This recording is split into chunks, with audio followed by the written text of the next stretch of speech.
There are a lot of courses out there trying to separate you from your hard-earned money.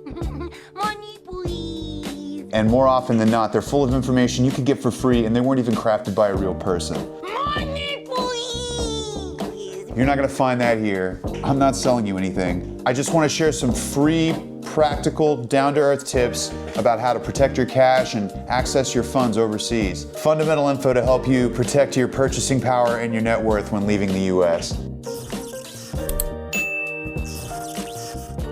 Now, before we talk about protecting your money or accessing it, we need to talk about awareness. Know your worth. When I started making content about leaving the US, I immediately had friends reaching out asking me about how I did it. Inevitably, those conversations would lead to money. It would lead me to asking if they were tracking their expenses. Many similar conversations have come up with other expats and nomads, and they often say the same thing. Either they're budgeting and monitoring their expenses with a pen and paper, the old-fashioned way, they have a spreadsheet, or they're not doing it at all. I just cannot wrap my mind around not tracking it at all. That seems like a recipe for disaster. But either way, I always say the same thing. I use an app called Copilot. It tracks every account and all my expenses. There are several different apps that do this. They're all basically the same. There's Rocket Money and Monarch. I haven't used those personally, but I hear that they're basically the same. You just want to be able to see every transaction that hits your account, preferably as soon as it happens. You want to have all of your accounts all in the same place so you can compile them all together. You want to be able to measure your investments against your debts to really calculate your actual net worth. How are you supposed to protect your money if you don't even know where it all is or how much you even have? If you're in substantial debt, it might feel like you have more than you actually do. Getting everything into one place where you can see it all at once and get a realistic picture of what your financial situation actually is hands down the most foundational, fundamental first step that you have to take if you want to start doing anything related to money, especially if you're traveling or moving abroad. I heard an expression recently that life's like a sandwich. Either way you flip it, the bread comes first. Now for some nitty-gritty, protecting your cash. Whether you're a nomad or you're relocating, you're likely to spend a lot of time in airports and terminals while you start to embark on this journey. It's just the nature of high-density hubs that you want to protect yourself against theft. I would always recommend carrying a wallet or using a bag that has RFID protection so you can't have your card information stolen right out of your pocket. All it takes is someone sitting in close proximity with the right equipment and all of your information is theirs and you won't even know until you start seeing suspicious activity on your card. Luckily, you're going to spot those charges immediately now though because you'll be using an app to track your expenses. In addition to carrying your wallet, you may have other cards or other financial stuff that you're carrying with you. It can be super helpful to consolidate all that stuff into one place. I purchased this travel wallet that's also RFID blocking.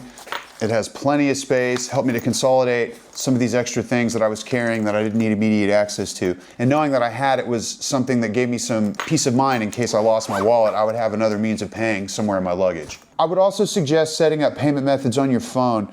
It might not be your preferred way to pay, but it's always good to have a backup in case you do lose your wallet or you have a hard time making a card work for some reason. It might even become your preferred payment method after a while. It's pretty convenient. Along the same lines, I usually put a little cash in a couple of different places in my luggage. Once again, just in case I get separated, you never know when having an extra 20 or 50 bucks might come in handy in a pinch. Although generally, you don't want to travel with a lot of cash. It's too easily lost or stolen. Most places take cards, and if they don't, they usually have ATMs that are accessible. Bonus tip, avoid the airport ATMs. They will eat you alive with fees and exchange rates. Accessing your funds. Have you thought about how you're going to access your money when you need it? There are many places that are cash only, so you can't assume that your card's always going to be an option. If you're trying to withdraw cash from ATMs, keep in mind that usually banks have daily ATM limits. If you want to make a large purchase for something like a vehicle or property, a lot of banks won't even do international transfers, and the ones that do will often have daily limits on how much that you can move. For things like this, people usually use services like Wise or Revolut, which will basically do international transfers for you for a fee, of course. Often it's a flat rate as opposed to a percentage, so the more that you move, the cheaper that it is. Now, if you're somewhere that you plan to stay, opening a bank account can be hugely advantageous, but it's pretty difficult. The IRS requires a lot of oversight that a lot of foreign banks don't even want to mess with, and they won't even allow Americans to open up accounts. But if you are able to open up a local account, it's going to give you all sorts of benefits. There'll be lower fees, and it'll be easier to replace a card if you lose it or if it gets eaten by a machine. And you can use your Wise or your Revolut account to send over a large amount of money to your local account and save a lot on transfer fees. Most U.S. banks require you to be a U.S. resident to have an account.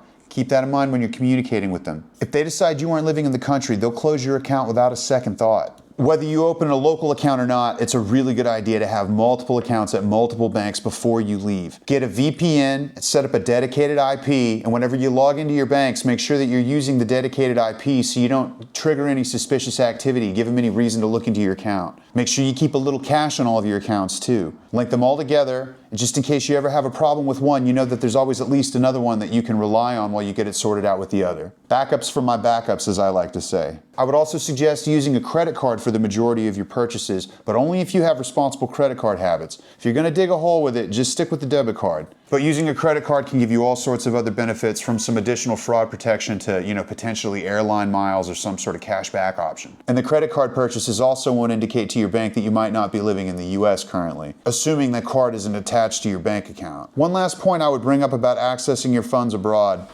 Wise functions a lot like a bank account, and I've talked to a lot of people that use it like one. The overwhelming majority of people seem to have no problems using their Wise account. But I've also seen numerous stories online of people getting locked out of them and losing access to their funds. It seems like these problems are generally worked out and people get their money back, but it could take weeks or months sometimes. Personally, I would only keep a small amount on a Wise account, maybe a month's expenses at a time. If this is the kind of down-to-earth stuff you want to think through before leaving the US, please like and subscribe. It's the kind of stuff I like to talk about here. It lets me know you like what I'm doing. And I'm happy to share everything for free, but if you wanted to buy me a coffee, I wouldn't stop you. Links down below for that. Money, please.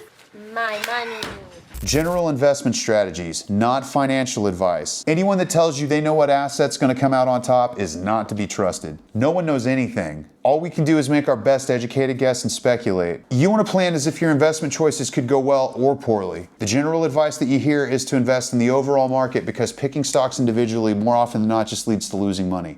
Something like 90% of day traders lose money. It's impossible to time the market. Investment works better when time's on your side. Time in the market beats timing the market, as they say. If you have a problem investing in US markets, you can invest in foreign markets. But that comes with its own risks and considerations. But it's just another way to diversify. And there are other asset classes like commodities, real estate, or even crypto. All of these markets are appearing very unstable at the moment, though. A common sentiment of an experienced investor is to be greedy when others are fearful. As turbulent as things are right now, fortunes can be made in the volatility, but they can also be lost, so tread lightly. This year, the dollar has dropped dramatically, so holding large sums of cash comes with its own risks. Although if markets continue to drop quickly, holding cash might turn out to be the best choice. There's just no way to know until things settle. Once again, the standard rule is to always keep at least 3 to 6 months of living expenses in cash. If your income's uncertain, you may prefer a bigger cushion, maybe up to a year. It's not unheard of, but you might wind up kicking yourself when you hold that much through a bull market. You never know. Put simply, just keep enough cash to not feel the immediate pressure of market swings. 3 months to a year, depending on your preferences. Keep your assets diversified, especially when things are chaotic. And don't try to time the market. Pick assets that you believe in and just DCA or dollar cost average into them. Pitfalls and traps. There's 2 parts to building wealth: making it and holding it. It's a constant battle to stay vigilant and protect your investments and your assets. There are countless ways to lose money, but here are a couple of ways I would suggest looking out for. Keep your eye on the dollar. Once you start converting currencies on a regular basis, you start to realize that purchasing power fluctuates, and the purchasing power of the dollar has been going down rapidly over the last year. This can have a big impact on your purchasing power abroad. Look out for lifestyle creep. Keep your eye on your finances and spend carefully, especially in the beginning. You don't want to become a victim of lifestyle inflation or a false sense of cheap living because you aren't paying enough attention to the conversion. You're suffering a death of 1,000 cuts. And finally, be suspicious of guru nonsense. There's a lot of great information out there. Information is more accessible than it's ever been, but so is AI slop. People are more than happy to sell you something that you could easily learn for free with just a little bit of effort. For some things and some people, the convenience is totally worth the cost, but don't rush into buying something and make sure you know what you're getting. This space is full of courses that are basically the same information regurgitated by ChatGPT. Do I have enough to leave? I don't know. Do you? The answer to this question is very subjective. The general rule of thumb that you hear in the personal finance community is if you can live on 3 to 4% of your net worth a year, then your assets will grow faster than your spending. That's been conventional wisdom for a long time, but we're living in unconventional times. While that may have been true for recent history, there's no guarantee that's going to continue to be true in the future. Can you live on 3 to 4% of your net worth if it drops 30, 40, 50%? If you're depending on a US income, can you count on it to be stable? If you own a business, are you confident that the market's going to remain stable enough that you can count on that income? Ideally, markets recover, but extended bear markets have happened before. I wish I could offer you some comfort, but the pragmatist in me always suggests caution. It's not unusual to encounter a person who left with no financial plan and they find themselves here struggling to survive in a country they don't even speak the language in. That's my nightmare. Low cost of living countries can have brutal economies. Don't just assume that you can work where you go and survive comfortably. The same goes for starting a business. It's definitely possible and a great option for some people, but opening a business is risky in your own country. It's even more risky in an unfamiliar place. I see closed businesses and abandoned construction everywhere in Albania. There's something that I learned in the music business a long time ago, and I think about it a lot here. Small changes, small mistakes. I would not advise putting all your net worth into a new business venture, especially in a foreign country. Everything is very uncertain right now. Caution is more important than ever. And remember the adage, a fool and his money are soon parted. Stay vigilant, be careful, and only go as fast as you have to. The faster you go, the more mistakes you will likely make. If you have any experience with money traveling abroad, let me hear about it in the comments. I love to hear everybody's stories. Good luck out there, and if you enjoy content like this about being a nomad or an expat or leaving the US, make yourself comfortable. I bet some of these other videos will be right up your alley.